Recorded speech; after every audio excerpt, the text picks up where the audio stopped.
Faster alone, but further together is my favorite line nowadays. Fast is smooth and smooth is fast. If our staff is that committed to their brand and their reputation, then I feel like we're set up for nothing but success. One of my friends was making fun of me, like, hey man, I'm just trying to get 1% better every day. So I'm getting there. I'm working on it. Yeah, everyone comes into your life for one reason or yeah, whether for it's sure. good or bad, but you know what? It's what you learn from that. When you stop caring about you and you start caring about the people around you, then you make the most money you've ever made in your life. And 100%. And then they tend to, flock with you. Hey, ho, hey, ho. You are now tuned in to the best roofing podcast in the world. The Roof Trollz.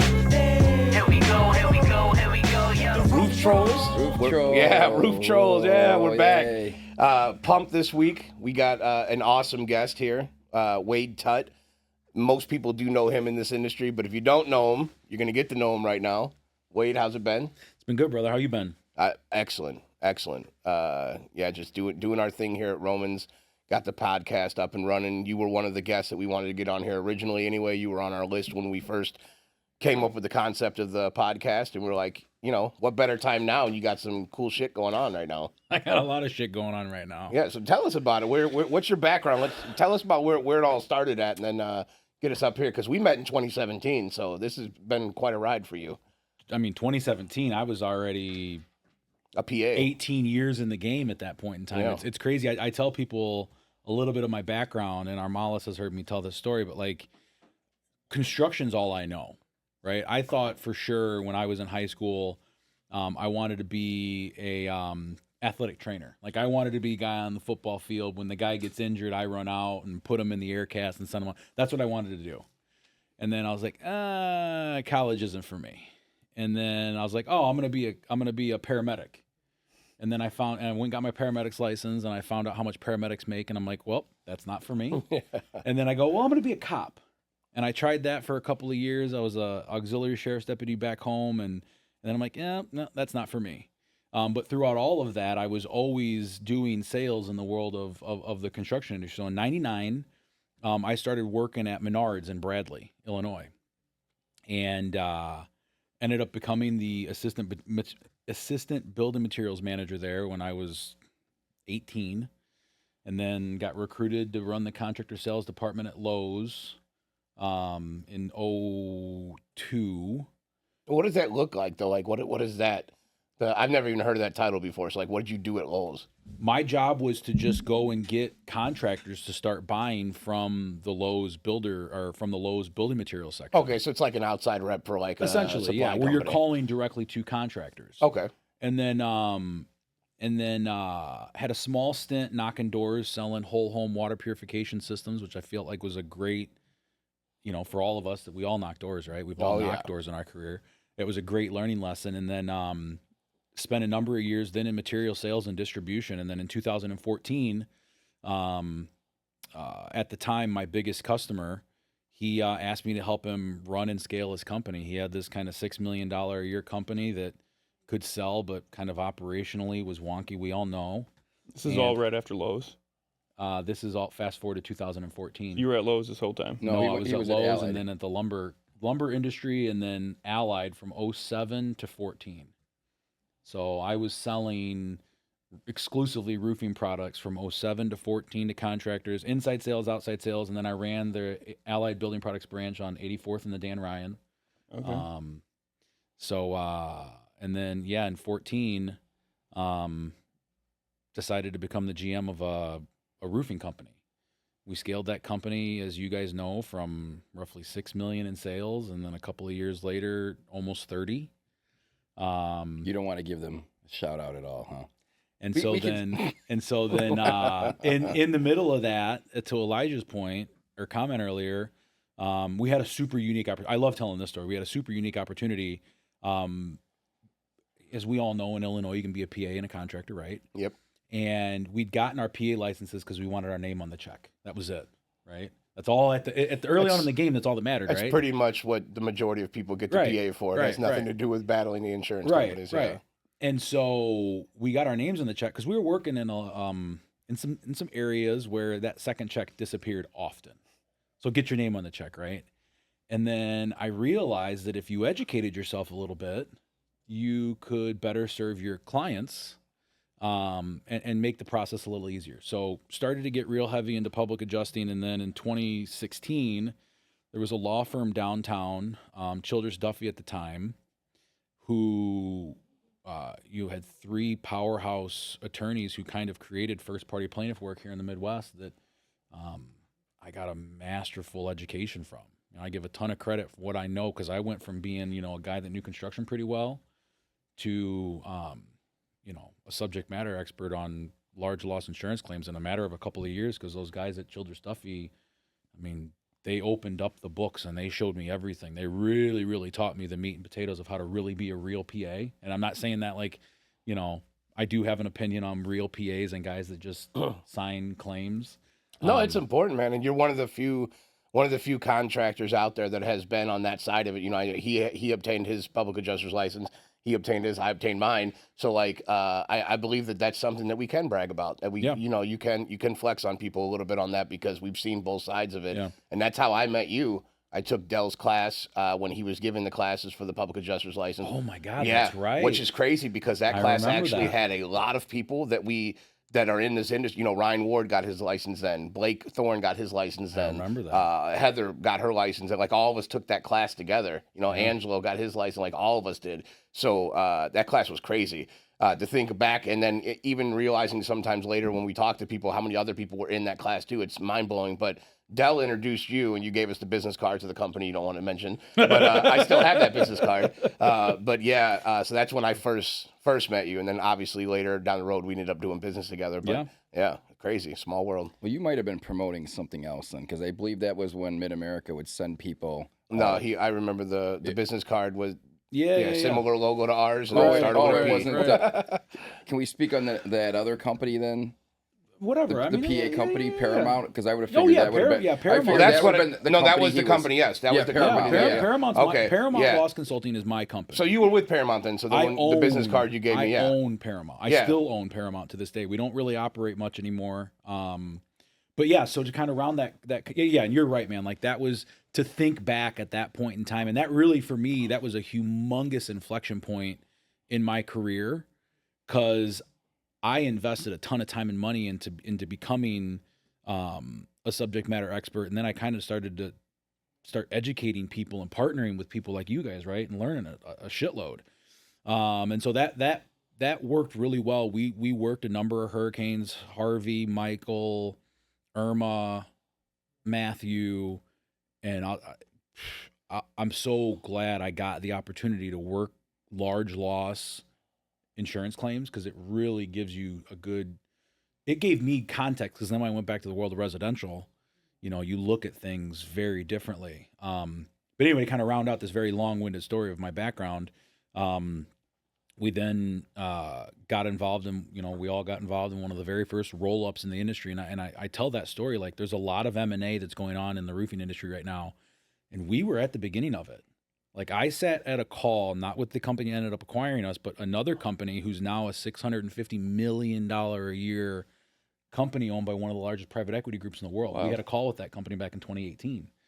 So we were all kind of collectively, for good, bad, or otherwise, involved with some of the first roll-ups in the industry. We all know how that went. Yeah. And then I took a little bit of time off. My wife and I had our first child. We had our little girl, Andy. Oh, yeah. Congratulations. Thank you. She'll be, can't believe she's going to be 2 in December.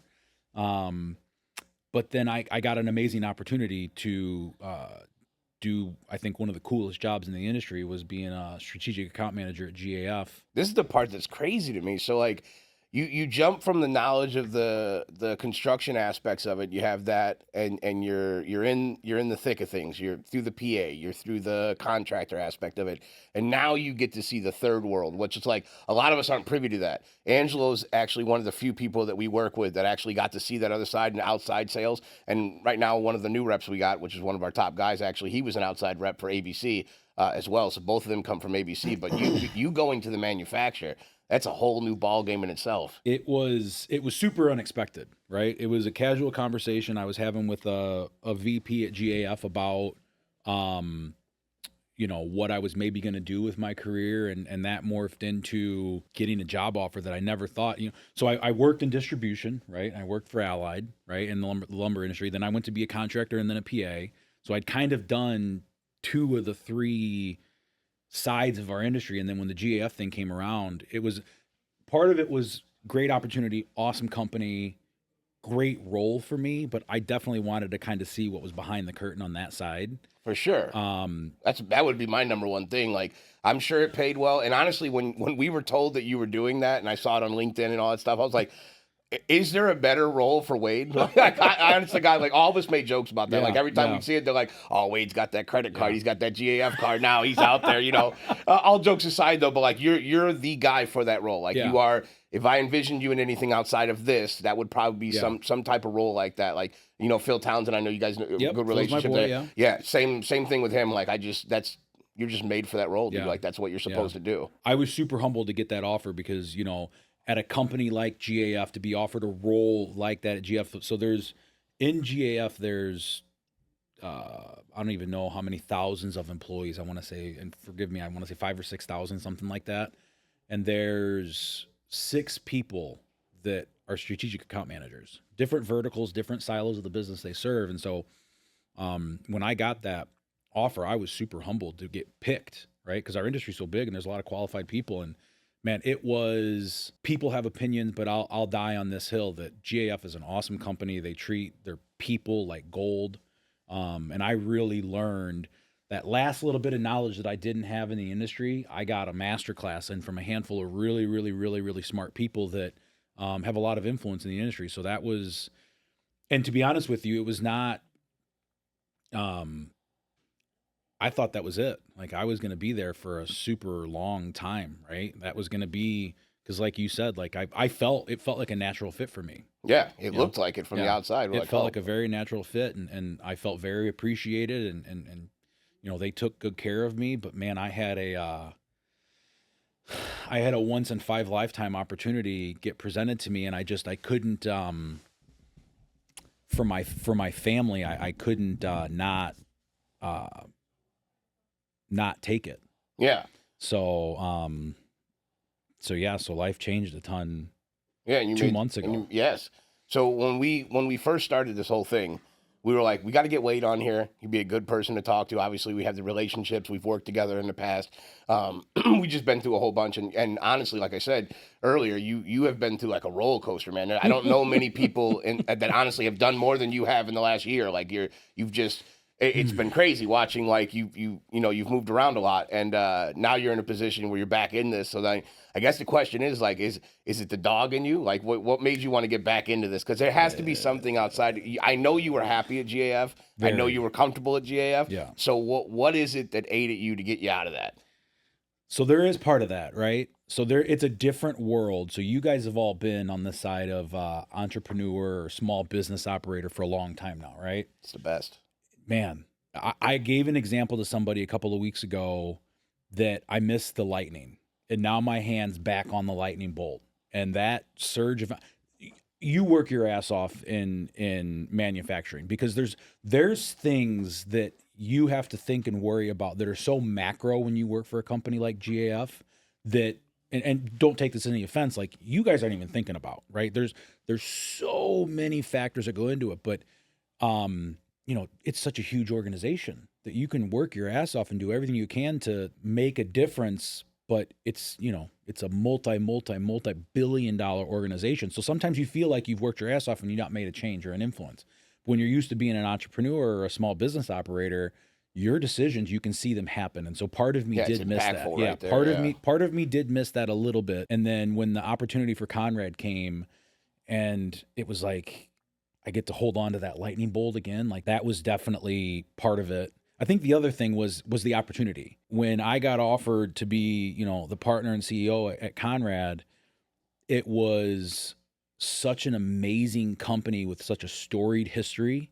We're one of maybe 4 companies in all of the greater Chicagoland area, so roughly 12 million or so people, that can do the type of work that we do. It's not like we have a ton of competition. It's not like residential roofing where there's how many thousands of shingle roofing contractors in the greater Chicagoland area? Luckily, we're not involved in that, but yes, that's part of a large reason when a lot of people ask us why we don't do more business in Chicagoland, which I would like to. I mean, I think all of us would, but that market is so saturated right now. It's literally every day there's 10 companies that are just popping up out there, and the competition level is just insane. Yeah. And it's not even like good, healthy competition either. Let's just call it what it is. Like, people are giving away TVs, gift cards, eating deductibles. Like, you know how it is. Like, we've been out there in storms. Yeah, you know, I knocked in Aurora in 2018, and a lady literally was like getting $500 gift cards from roofers that were out there, you know, to sign up with them. So, like, that's just... Go knock doors in Texas. Oh, we did. Pflugerville and Austin area, The 2 years I lived in Dallas, man, you think Chicago's bad. Austin's just bad, talked but about this, yeah. Dallas is OG, the hardest market. Like, it's nuts how Before Dallas we transition, operates. I've been wanting to ask you this one thing. So I met you later in life than Elijah did, and coming from a kind of similar, right? I was like, okay, I tried college, it wasn't going to be my thing. But when you got into this industry and you realize how unique and how small, but also how big it is, Mm-hmm. how is that ebbed and flowed for you? Because, like, again, so I've worked at ABC, you've worked at a supplier, you've also now worked at a manufacturer, you've done the construction part. I guess my question is, like, do you still get those same, like, wow moments? Like you said, I know you said you were very humbled about the GAF offer, but it's like, this is a multi-billion-dollar industry, and I didn't even know this existed. I didn't know what a public adjuster was in 2018. I didn't know. I didn't. I was so ignorant to this. And then, like, you know, we drive past Beacon on 65. If you're taking 130 to go to Valpo, like, you drive past the ABC there. You see Richards on 30, right? When you go towards the mall here. It's like, so if you're in this area, like, you see these places, never looked at them. Yeah. Never even thought twice about it. Never. But to be in it now, and again, you know, me and Elijah are from this area. We have friends that work here, you know, that work at the railroad, that have smaller businesses of their own or whatever they do. And it's just like, you've done all these different things throughout these years. Like, do you just still, I guess my thing is, like, do you still just get that, like, fuck, man, this is like what I do for a living. And there's all these avenues, you know what I mean? And yeah, all the time. I get this holy shit moment all the time. I've told this story a bunch over the last 5 or 6 years. Like, I have some friends that have MBAs from Kellogg and are attorneys and some of the smartest people I know, right? You know, we'll stand in a room and they'll say, "Oh, I'm an attorney," or "Oh, you know, I'm a VP of X," and you know, just genius level guys. And then I just go, "I'm a roofer." And sometimes, like, low key, I'm a little. I used to be maybe a little bit embarrassed of that, but nowadays I'm like, man, it's a superpower, right? Because if you think down on me for one performing an essential trade, right? That's the thing I love. Like, when COVID hit.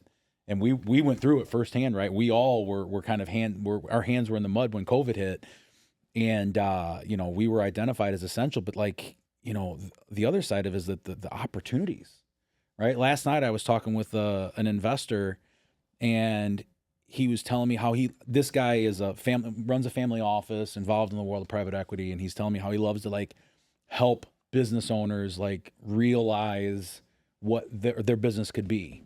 And I'm like, I identify with that. I remember a time when we had a guy who was working for us in, like, 2016 who, recovering drug addict, had been in and out of prison. Great guy, great kid. But he had that demon, right? And we all know people that are dealing with substance abuse in some form or fashion. And especially in this industry. Yeah, no doubt. And this kid came to work for us, got his shit together, found a woman, got married, had kids, and was the number one salesman at our company. I remember giving him like a $10,000 or $15,000 bonus check at the end of the year that year as the top rep. And, man, talk about fill your cup up. Like, that's the stuff, and that's what this guy we're talking about last night. I would never have that opportunity if I worked at the railroad or if I did all those other things that our friends have all chased down and followed. No shame, no hate, like, no hate there. But, like, man, like, I got that opportunity, and it was because of roofing. Right? Wild. Isn't that nuts? Like, I got to impact that dude's life. To get out past what you just said. Like, I think all of us at one point in time have felt embarrassed in talking to somebody about what we do.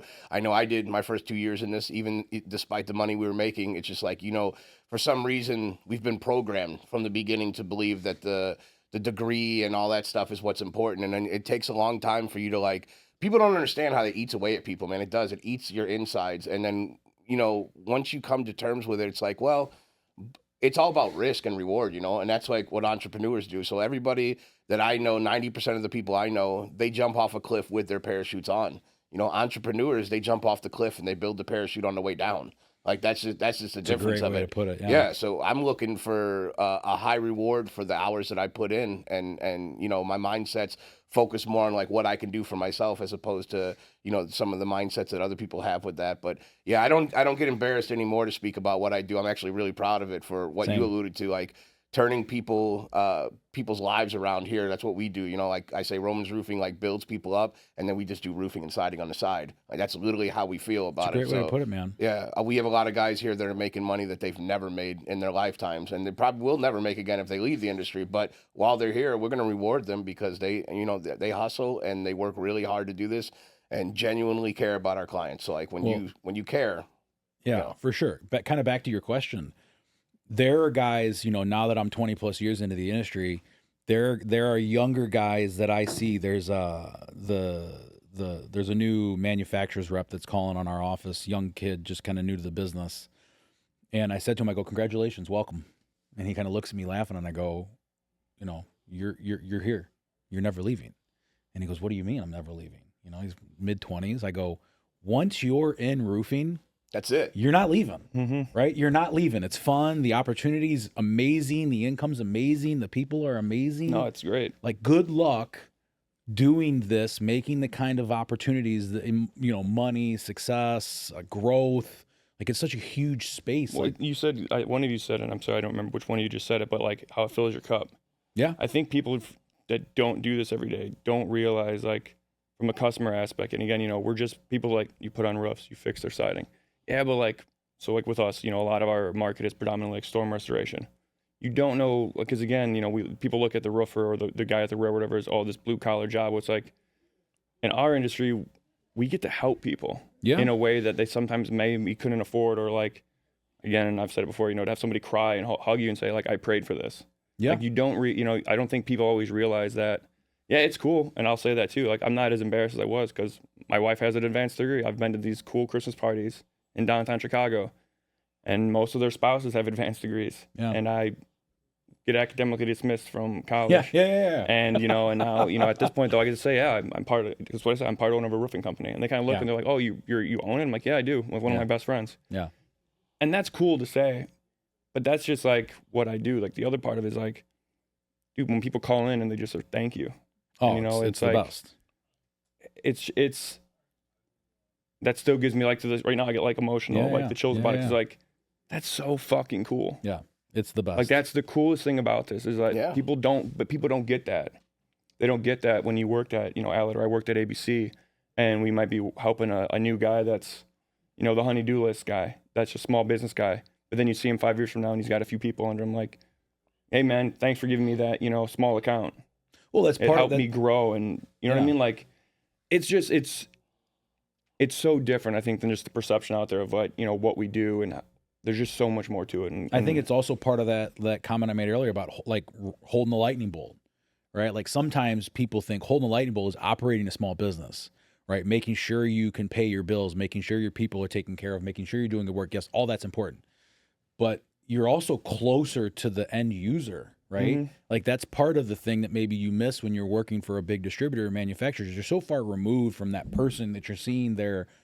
And I've seen it so many times, man, especially as you start to get into the disaster relief and recovery. We've all done some tornadoes and really heavy, bad stuff. But like, I've been involved in some large loss fires and large loss hurricane stuff where people's entire lives have been crushed. And having to like be there to like help them rebuild. We did a fire. I'll never forget this. It was one of the most brutal moments in my professional career. Was East Chicago, this widowed immigrant mother of 5, house burnt, caught on fire. And showing up the first day, we got referred in by a contractor to adjust the claim. And I've never been more depressed in my life.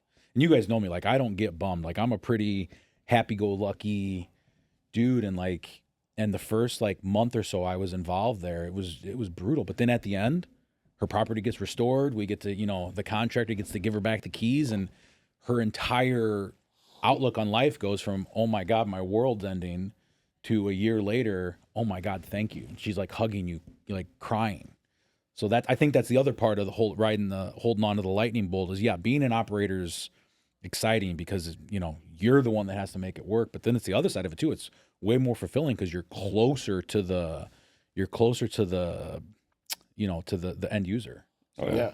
Those are the two most fulfilling moments in this entire thing too, is the end game with the customer. That's always number one. Getting the referral, getting the reviews, the customer that hugs you, thanks you for everything. That's just absolutely amazing. And until you've experienced that, you don't know. You don't know the feeling that can make for you. It's like equivalent to our ladies calling us like a good man, at the end of the day. Like it's just the best. But then handing the check over to people too, like, you're doing this, you fulfilled your job, and then I get to give a sales rep. Like we have 5 guys here that are crossing over the 100,000 mark. I got awesome. 4 guys that cross over the 200,000 mark. And to give that to them though, like people think that like I'm not happy about that. I'm super excited about that. Like the more money these guys can make that I can give to them for doing this and keeping up with their clients and rewarding them for the hustle that goes into this, because this is it's simple, but it's not easy. This is an extremely difficult job that you got to learn it. And even the basics, the door knocking, that to me,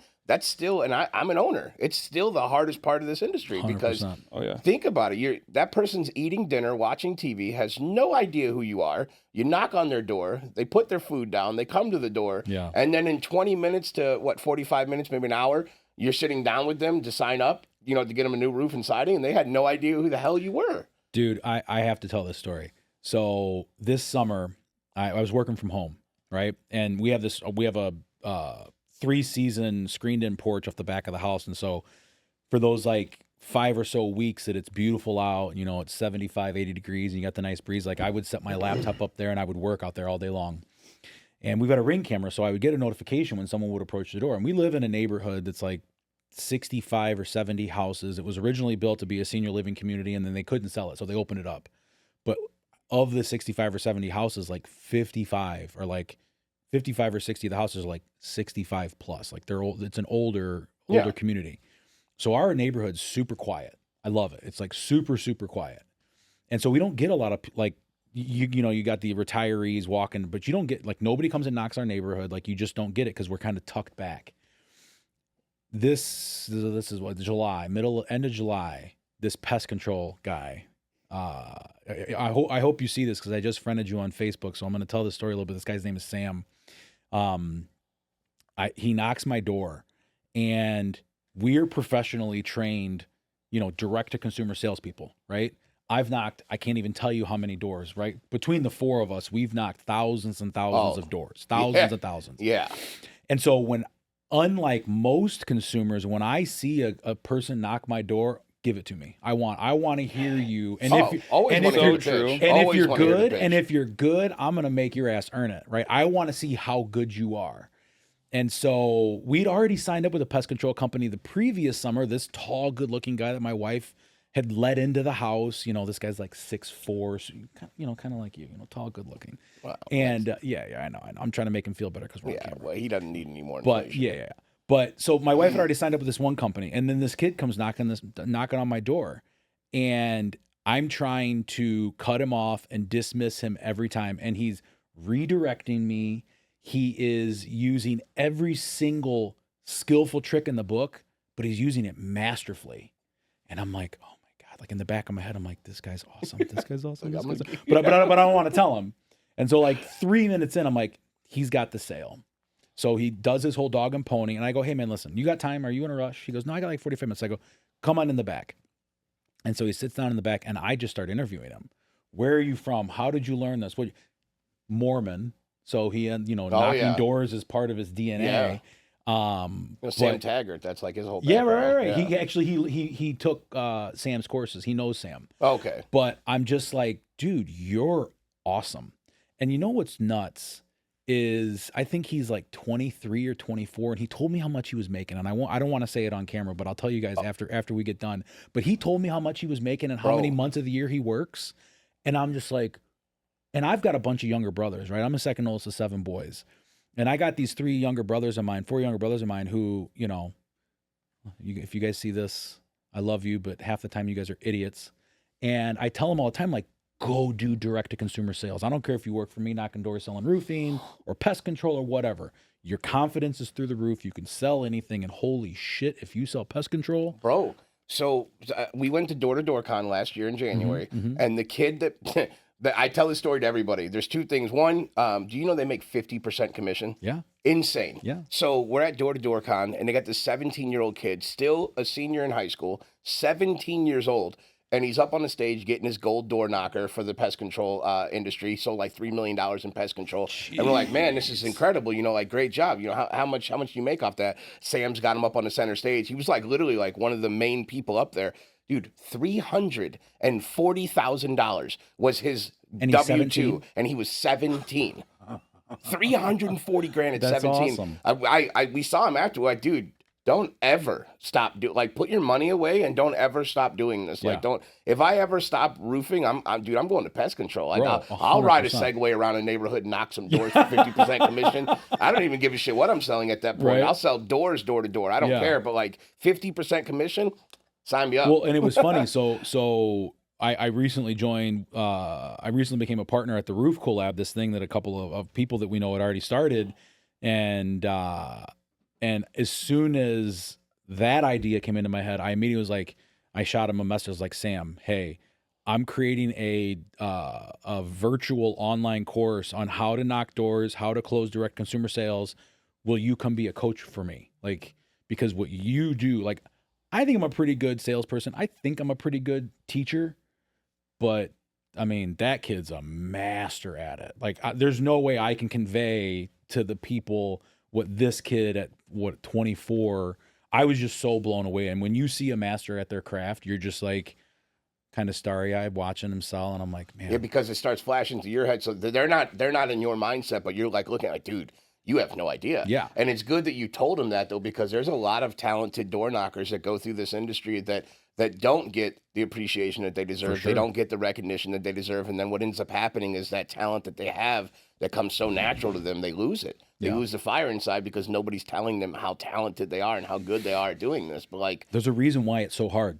Yeah, dude. Because not everybody. There's a reason why so few people do it well. Is because it's super hard. Like, it's plus that's what people don't get. They just think you guys go, what do you do? You know, when we first did this together, because again, we both were door knockers together. And our friends are like, what do you do? You know, for me, they're like, you left the railroad to do what? I look at roofs. I knock on people's doors. I show them how to get the insurance to pay for it.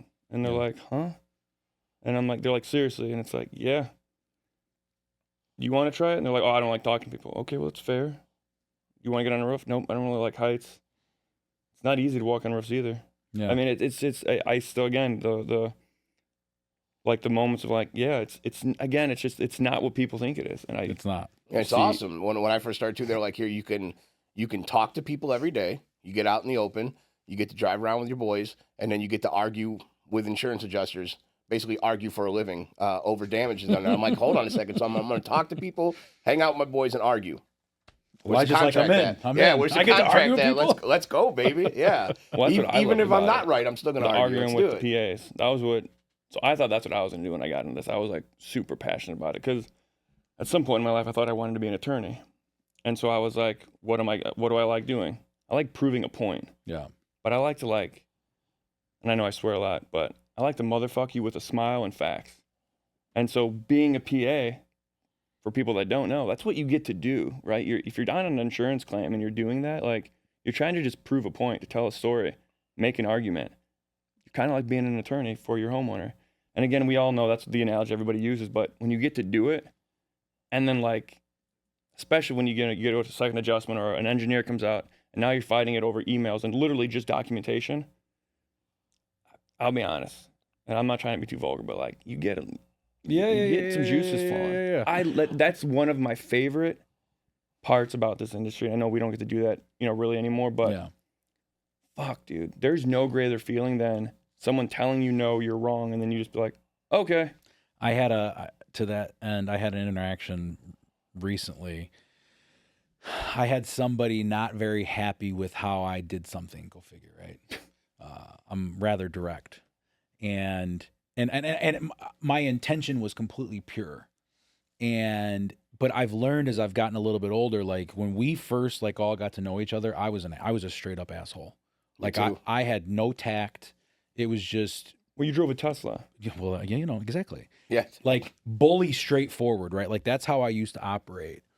And so, I had this guy approach me, and you know, I'm the senior person in this situation, and he is on my ass about something that I did. And old Wade, like I'm sitting there having the conversation as I'm essentially getting chewed out, right? By you know, a junior person to me, I'm getting chewed out, and I'm like, oh my God, I can't wait for this guy to shut up so that I can slam dunk on him and say, you know, just say all the dickhead things to say. And kind of to your point a minute ago, I go, wait, am I trying to stroke my ego and make myself feel better? Or am I trying to improve from this situation and get a better outcome collectively? And so kind of to your point earlier, like it's not what you say, it's how you say it, right? Like, and so this guy's just hammering me. And I'm like, well, I can either dunk on him because I have the authority to dunk on him, or I can go, you know what is the desire? What's the result I'm looking for here? The result I'm looking for is him to be more bought in into how I do things. So I'm going to gently redirect him a little bit and go, so what you're asking me is this. So you're not so much mad at what I did, you're mad at how I did it. Is that right? He's like, yeah. I'm like, okay, so what would you like me to do moving forward? And he goes, well, you know, I just want you to keep me in the loop. I go, so you're upset, not that I did what I did, it's just that I didn't tell you I was going to do it. And he goes, yep. I go, you know what, ma'am? You're 100% right. I am so sorry. I apologize. You're right. I should keep you in the loop. How did he look after you said that? Oh, he was like because he was ready for a fight. Yeah. And he goes, okay, cool. We're cool. I'm like, we're cool. He's like, yeah, we're cool. We shook hands, we walked away. Yeah. But like I was telling my wife when it happened, I go, because you know when you're in corporate America, your claws get clipped a little bit, right? So you got to be way more. Whereas like when you're a small business owner, you can be a little bit more like brash. A little brash, yeah, sure. And so it was one of those moments where I was like, I am ready, let's go. And then I'm like, oh wow, little old Wade grew up a little bit here. Not only did I get my desired result, but I achieved more buy-in. So kind of to your point earlier, like, you know, how you mold to say things. And it's just years of failure because I used to get into so many arguments and fights. And, you know, when you have 6 brothers, you grow up. Well, that's what I was going to say. You said that's because you said that, you know, he's got a younger brother. I've got younger brothers. It's always that because me and my brother would be like, well, you said it. You said this, that. And I'm like, it's not what I said. It's how I said it. Mm-hmm. You know, and that's what makes, and again, going back to, you know, to sales, but I think that's what makes a good salesman. Yeah, it's not. It's what makes a great salesman. It's how you're saying it. Because again, we could give everybody here a script. Yeah. Like the old company we were at, they say words matter, but Amanda, my fiance, is the one that humbled me. She's basically like, Elijah, you have to stop talking to people like that because it downplays your education level and it downplays like what you actually know about this industry, because when you come off like an asshole, nobody wants to hear you anymore. And that was my biggest struggle. And I actually struggle with my brother right now with him when I tell him the same thing. It's like my first 3 years in this industry probably could have been a lot better for me. And they were great, but they probably could have been a lot better if I would have just humbled myself and like, hey, dude, you don't know everything. You don't need to talk to everybody like a dickhead. You get that chip off your shoulder. And I'm still working on it now. I'm still very aggressive. I'm a bulldog. Everybody knows that. But I've taken the time over the last 2 to 3 years to really harness in on being a little bit better of a person.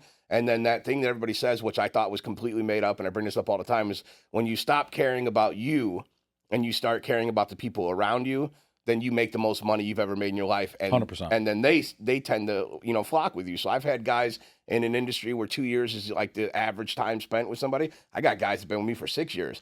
And that's awesome because, you know, like those are my boys and they're being taken care of. But now I find myself like educating myself, you know, pursuing education outside, not waiting for it to come to me. How many books are you reading this year? 21. I'm down now. I'm halfway through my 22nd. Yeah. And then I got, I'll be 25 by the end of the year. We were talking before we started the podcast, like how guys talk to each other. And like, I remember when we first met, I was like, man, fuck this guy. I can't stand him. Like he is such a little arrogant shit and doesn't wants to argue all the time. Like that was my original vibe with you. And then over time, as we got to know each other a little bit more, and you and I pretty much keep contact over social media. Like we'll message through Instagram or Facebook. But we talk relatively regularly Yeah. now. Yep. I unfortunately talk to this guy way too often on the phone because we live by each other. But no, it's right. But that's kind of like the whole idea of personal development, right? Is like once you identify the positive and negative things about who you are as an individual, and you're willing to. And dude, don't get me wrong. Like there are people that used to be in my life that are no longer in my life that I can't stand. But I've learned from wanna everybody. name any names? No, absolutely Oh, not. okay, because I But could I've- probably name a few But for you. but I'll say this. I'll say this. To all of them, thank you. Because Yeah. like I've learned a ton from every one of them. And some of the stuff is stuff they've taught me. And some of the stuff is shit that I've learned from them doing terrible things to me. That's the number one thing in this Right? industry. But I bet you wish success on them still, even though you're not friends with them. No, Most of them. Most of them.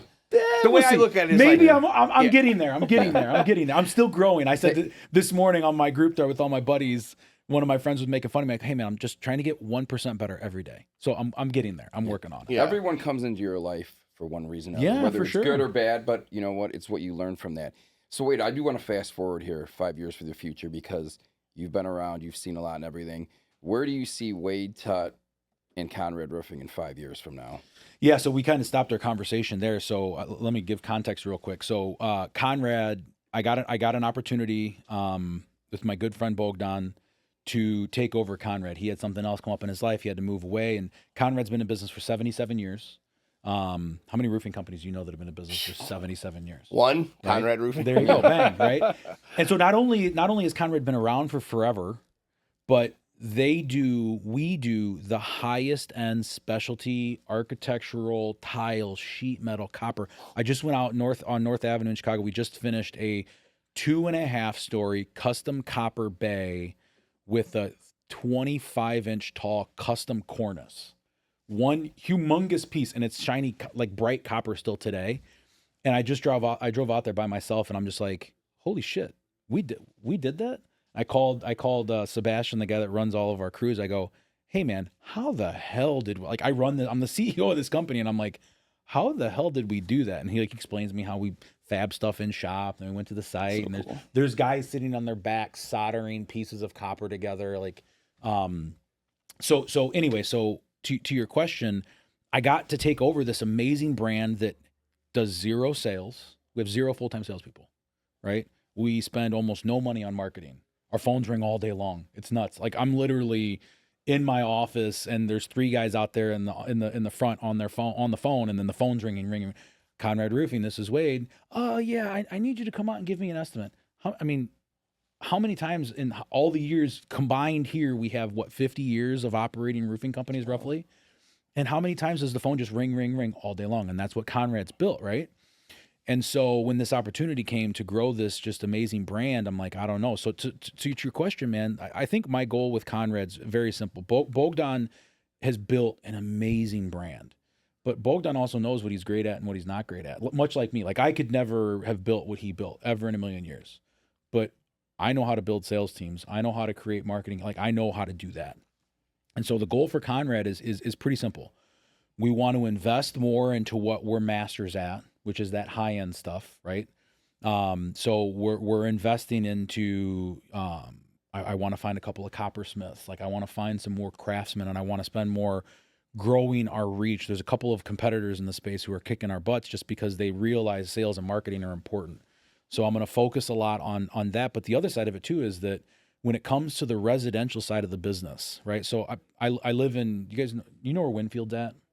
So like Winfield's right next to Wheaton and Carroll Stream. So it's not like I don't live in some big super fancy house, but I'm doing okay.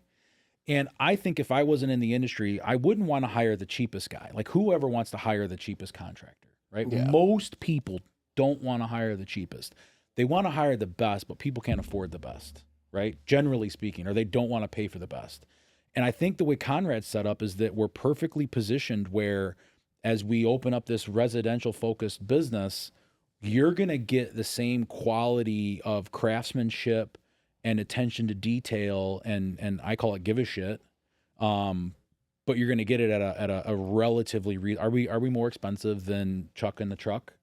hell yeah, we're going to be more expensive. As you should be. As we should be, right? Yeah. You're getting 70 years. I'm talking with the guys in the office about how I want to make sure that, and for those of you that don't understand this, but those of us that are in the space, I want to make custom W Valley a standard install product on every single job.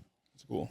And it's like, it's such a small little detail, but I promise you, if we ever bump against each other in a neighborhood, which, I would love that to happen because we're friends and I think you guys are doing amazing things too. But I want my roof to stand out just with that little detail. Dark bronze W Valley in the valley. That's going to make the house stand out a little bit different. Well, that gives you the value too, that people know that's your roof. Where Exactly. if you go into a neighborhood and you see the W values, like that's a Conrad roof. Exactly. And everyone else in the Conrad roof it stands out. We did a job when I was at our old company. We did a job down in Plano, and this super wealthy, and every house was like $2 million plus. And we did W Valley. We were the only roof in the neighborhood that had W Valley. And we had 5 or 6 people that went up to the homeowner and were like, "Hey, who did your roof? Because that looks different, right? Because when you own a $2 million house, you want to have the nicest house, right?" 100%. So kind of to your point, like, man, the opportunity with Conrad's just bananas because I have this amazing brand with this amazing, like, if I should have brought it in. It's out in my truck. I'll show it to you guys when we're done.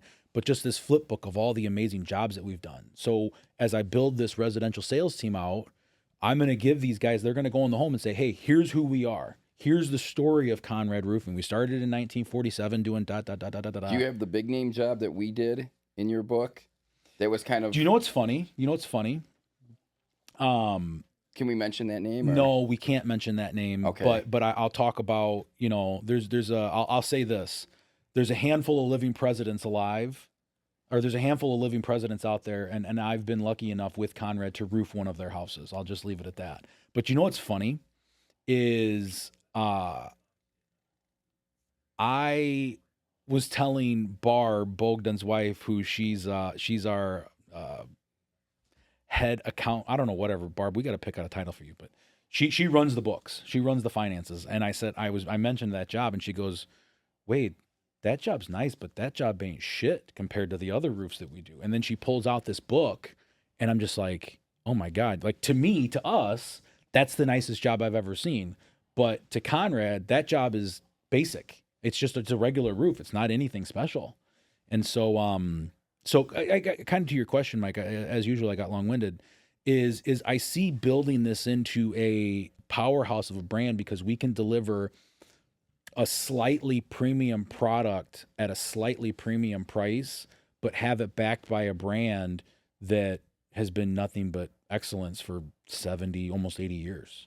So that's really kind of the vision for Conrad over the next, 1, 2, 3, 5 years is continue to focus on what we're great at and then add on some complementary service lines that double down on that commitment to excellence. I'll say this and then we can pivot off because I do want to talk about the collab for a hot second. I sat down on day one with all the guys in the office. And so I'm standing up there. Now, mind you, my staff is all Polish. I'm the only, there's one guy, Adam, part-time sales guy, but I'm the only one, I don't speak any Polish, right? I know 2 words, right? And they're all swear words. And I go, "Here's my vision, guys. And this is what I want to do. And I want to do this and I want to do that." And our main guy, Sebastian, he stands up, he goes, "No." And again, I'm standing there like, "Excuse me? Like last time I checked, my title starts with a C."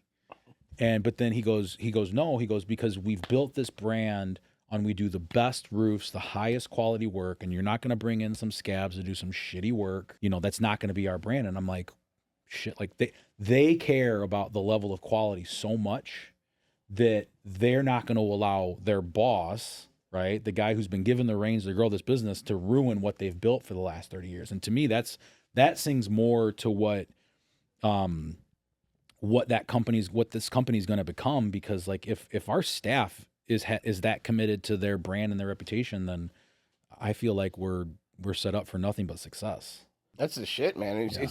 So we're on a little bit, probably not as large of a scale. Obviously, you guys have been around for 77 years, but your story kind of correlates with what we're doing here too.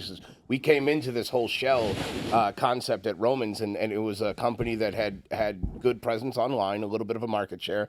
Luckily for us, nobody in our industry in Northwest Indiana really markets themselves the proper way. So our shit's wide open, which is why we promote so much. And I've taken on marketing and tried to pump out as many videos. Your guys' social media page is Yeah. hilarious. And nobody's doing it, man. So I'm like, hey, if you guys aren't going to do it, then I'm going to come out here and just do it. Keep Dozer, keep Jim front and center. 100%, dude. He's so awkwardly bad. Yes, It's good. but it's good. It's Yes, great. exactly. I I told love that. it. I messaged you that last night. Yeah, but we came forward on this and we're like, hey, man, we see something special here, just like you do with them. So, you know, this is a $700,000 company, and now they're a $15 million company in a year and a half that we did that. And, you know, we're going to scale that even higher next year, I'm sure. But, like, yeah, dude, you see the potential sometimes. And then, like you said, the original owner, Conrad's, when he brought you on there, he had built something, but that's like where his wheelhouse is at. He's done at that point. So he recognized that, hey, man, I need to get this further, but I can't do it on my own. That's the same thing when we sat down with Jeff and Angelo. We're like, well, what can we do to make this work together? And then all of us together, it's just a powerhouse now. Like, and that's what we want to do, is we want to continue to scale up with it. So it's awesome that we can, you know, connect with it like that. So like, I like that a lot. Yeah. And then what did you want to touch base on? Because we're going to be wrapping up here, but what's No, we're going for 3 hours. We're doing this. We're going Rogan. Donald Trump, we're going Rogan style. No, so you reached out to me after you saw my Facebook post about filming for the collab. So one of the it's funny, like, how when you start to put yourself out there, how opportunities just gravitate to you, right? Yeah. Like, it's nuts. And so I had a couple of friends, folks that we know, who had started this educational platform. I had this idea before I ever joined GAF to do something, because, like, I feel like I've failed a ton, which means I've learned a lot, right? And I wanted to shorten the timeline for success for people by giving them resources to make them better salespeople faster. Because the hardest thing, like, being sales managers is, like, you're a good salesperson. You're a good salesperson. You're an okay salesperson. Is, like, you have to then take yourself out of selling to train, but you also have to manage, right? You have to manage your staff. And so you have to find this balance. Where it's, all right, I can't sell anymore, so I have to manage my staff, but I can't manage my staff because I have to train. And so then everybody's getting a diluted version of what put you in that position to be the leader, right? And so Dante, who you guys all know, Dante's a savant, man. And so I had mentioned something to him a long time ago. Hey, I want to build some online courses, whatever, and this is what I want to do. And Dante took that idea and ran with it. Oh yeah. And just as got good people too, Dahlia, Tony. Yep, Dahlia, Tony, and so great. all those people. And so then the schools came up, and then, but the thing that, like, really, like, blew me away was I had said to Dante, I call him up, I go, hey man, I got this opportunity, because Dante and I are tight. And I go, hey man, I got this opportunity for Conrad. Like, what do you think? And he's like, well, you know, we have this thing at Collab, and he gave me this pitch on Collab. The Roof Collab is the full name of it. And I go, hold on. So you're creating digestible step-by-step sales courses online that Angelo can hire 10 new reps and go, all right, guys, for the next 2 weeks, here is your curriculum for day 1, day 2, day 3, day 5, day 10. And these are the steps you have to do. This is the homework you have to do. These are the games we're going to play. This is the in-office practice that we're going to do. And at the end of it, that person gets a certificate. And I go, that doesn't, because there's a lot of great trainers. Like I talk about Jim Johnson all the time, because Jim's the man. Jim, if you see this, I appreciate you, man. You've been a big influence on my career. But one of the things, like, I wanted to do with this, if I was going to partner with them, is I wanted to make it digestible, because I've been a sales manager. I've had that struggle of managing my team and training my people and still having to run a business. So the idea with the collab is you plop Elijah down in front of a computer, and over the course of 2 weeks, he's given every single script, rebuttal, photo for things to look at, things to do step by step by step by step by step. And if he passes all of that, Elijah tells him Angelo tells him he graduates, and you get the certificate, and you've passed Roof Collab, retail sales, the In-Home Advantage course. And so your reps are coming out of the gate with that expertise, whereas, you know, you're trying to give them the skills to be successful, and it's week 4, week 5, week 6, and they aren't quite getting it yet, but you see potential in them, but you're maybe not giving them the best version of you to give them that level of success. The next thing you know, you've paid them for 2 months, they've not sold shit, right? And then they lose confidence and they can't sell it, or they're not making any money, and then they leave. And how many times has that happened? Yeah, quite a few. Yeah, dozens and dozens and dozens. Yeah. So the idea with the Roof Collab is that we're going to be able to help you get licensed if that's what you want to do. I recreated all the content for these guys and rewrote kind of everything from scratch. And then Dante has created a step-by-step retail sales training program. Proven, been taught by some of the largest retail roofing companies in the world. Dante perfected that. I partnered with Ty Adams, and Ty and I a week ago went out to Oakland and filmed our insurance sales course. So all the stuff that we know that we always try to translate to our people that maybe gets lost. Are you the in reason he translation. got lost in the woods? I'm not. It's funny. I said to him, I go, hey, dude, you need to go to Alcatraz. And he ended up getting lost in the woods. So it's funny because he and I talked that night, and I go, hey, man, how was your day? And he didn't bother to tell me. That's why if you saw my post, I go, you didn't mention any of this to me. But yeah, so insurance sales mastering from claim to close is our next course. So retail sales launches December 1st. We think insurance sales will launch probably February 1st. And then the next course we're going to start development with, we're partnering with our good buddy Cody Klein from commercialroofer.com to create a commercial sales course. And every one of the courses is lead gen sales, so knocking and sales.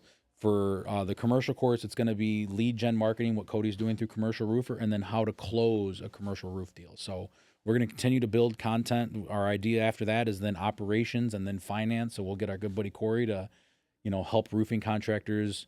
How do you actually run a P&L? How do you do accrual-based accounting, all that good stuff. So I'm super, super excited for all of that stuff between the in-person stuff and the online stuff, I think. And it's important to say, too, for people listening that don't know the background story. So all of these people that are involved in this, Cody, Dante, Ty, Tony, Dahlia, us, BJ, Jeremy, all of these people and many, many more, they all came from one company. So we were all together under one roof, massive amounts of potential. And for whatever reason, each of us have our own reasons. We were either forced out or we left willingly. But to watch the growth now, dude, that gets me so amped up. People think that I'm a hater, and they probably do believe that I don't survive. Dude, Dante probably tells you, me and him have a great relationship too. Yeah. Like, dude, I'm clapping so hard for all of them. Oh, dude. All of them, except for one person that recently burned us here. But all of them I'm clapping so hard for sure. Because, like, I literally want to see them all be successful because there's nothing better than watching the company that had all of it and squandered it away to watch what happens now. Because, dude, this is incredible. Like, we're talking $65 million company that was under that roof. We're talking about training courses that are going to generate millions of dollars of revenue and turn out tons of sales reps. We're talking about you being a CEO of another company that's been around that's going to turn millions. We're going to turn millions. Dante and Core and them are going to turn millions. Like, and you haven't even mentioned the Indianapolis crew. JJ, TJ. Like, those guys are killing it down there. Yeah, what Cody's doing with commercial. Cody's all over. He's currently doing his big in-person summit right now. Yeah, we talk a lot too. Like, dude, the success that all these folks you're mentioning, you hit the nail on the head, man. Like, it is so, like, we all. I met BJ through you, right? And I remember when I first met that dude. Love you, man. Like, to see what he has become and to see what Jeremy and all of those people have become, like, you said it earlier, everything in life happens for a reason, right? I feel like the stress from 19 to 22 and the terrible things that I had to endure, dragging my pregnant wife across the country and selling our 5,000 square foot house, blah, blah, blah. God, man, it all happened for a reason. And I'm, as much as I hated it in the moment, damn, I'm a better man for it. I'm a better husband. I'm a better business person. I'm more empathetic to people. Yeah, we got to see a lot of mistakes made firsthand at a high level, a very high level. And we also got to see some success too. Some of the things that we implemented here, no shame in my game, I learned along the way. There's something to be said about all the companies that we worked at, that there was some success inside 100%. There. Just unfortunately, there was a lot of mistakes being made too. But hey, we're responsible for some of those as well too. But what's important is that, like you just alluded to, that we're growing as individuals. We recognize those things. We're taking the losses, turning them into lessons, and then moving forward with it. But man, I'm pumped for everybody. We got to end this though here. But, I know. It's been going on a while. Yeah, Revens is gonna.